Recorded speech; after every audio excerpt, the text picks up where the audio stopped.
ગુજરાતની અંદર સૌથી મોટો નકલી દૂધનો પર્દાફાશ કરવામાં આવ્યો, એ પણ અમરેલીથી રોજ અરવલ્લી 10,000 લીટર દૂધ, જે ગામની અંદર એક ગાય નો એક બકરી નો એની ગામમાંથી 10,000 લીટર ત્યાંથી ભરીને એ ટેન્કર છેક અરવલ્લી સુધી જતું હતું. ને આ વાતની જાણ યુવરાજસિંહ જાડેજા જે વિદ્યાર્થી નેતા એના થઈ, અને એ વ્યક્તિએ એની પાછળ રેકી કરી એટલે આખો પર્દાફાશ થયો. આ વાતનો આખો પર્દાફાશ કર્યો એટલે યુવરાજસિંહ જાડેજા માથે હુમલો પણ કરવામાં આવ્યો, જે આ માફિયાઓ છે એના દ્વારા. હવે આ નકલી દૂધ બનતું કઈ રીતે સાંભળશો ને તો તમારે હોંશ ઉડી જાય, કારણ કે એક પાણીની અંદર પાવડર નાખવામાં આવતો અને સફેદ રંગનો બનાવવામાં આવતો. હવે એની અંદર ચમક લાવવા માટે એ લોકો કેમિકલનો ઉપયોગ કરતા. હવે ઈ જે દૂધ હોય છે એ દૂધને ઘટ કરવા માટે એમાં યુરિયા ખાતર ઉમેરવામાં આવતું હતું, અને આ લોકો પામોલીન તેલ અને સોયાબીન થી આના ફેટ વધારતા હતા. અને એટલું જ નહીં, પરંતુ આની અંદર ફીણ લાવવા માટે એ લોકો ડિટર્જન્ટ, જે આપણે કપડાં ધોઈએ ડિટર્જન્ટ પણ નાખતા હતા.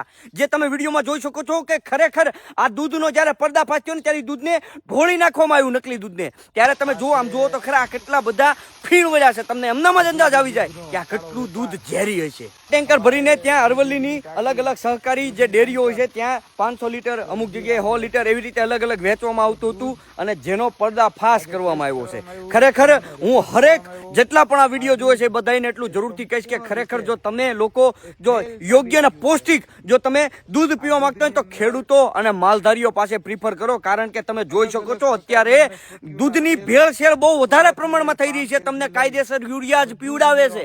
વિચાર તો કરો સાહેબ, એની કરતા કદાચ પાણી નાખે ને તો પાણી સારું, પણ આ જે ડિટર્જન્ટ એને યુરિયા વાળું પીશો ને તો થોડાક સમયમાં તમારું મોત છે ને નિશ્ચિત છે. આવડો મોટો પર્દાફાશ જોતા તો સવાલ તો ફૂડ ડિપાર્ટમેન્ટ માટે પણ થશે, કારણ કે ગવર્મેન્ટ ઉપર પણ આનું એક અસર પડશે, કારણ કે પર્દાફાશ કર્યો છે કોણે? વિદ્યાર્થી નેતાએ, નહીં કે આપણા જે આ ડિપાર્ટમેન્ટ, જે ફૂડ ડિપાર્ટમેન્ટ છે એને. બરાબર છે? આ વિડીયો બને એટલો શેર કરો, કારણ કે ઘણી બધી જગ્યાએ આવા નકલી દૂધનો કારોબાર ચાલતો છે. તો સરકાર વધારે એક્ટિવ બને, આ વિડીયોને બને એટલો શેર કરો જેનાથી આવા લોકો પકડાઈ જાય અને આને યોગ્ય સજા મળે.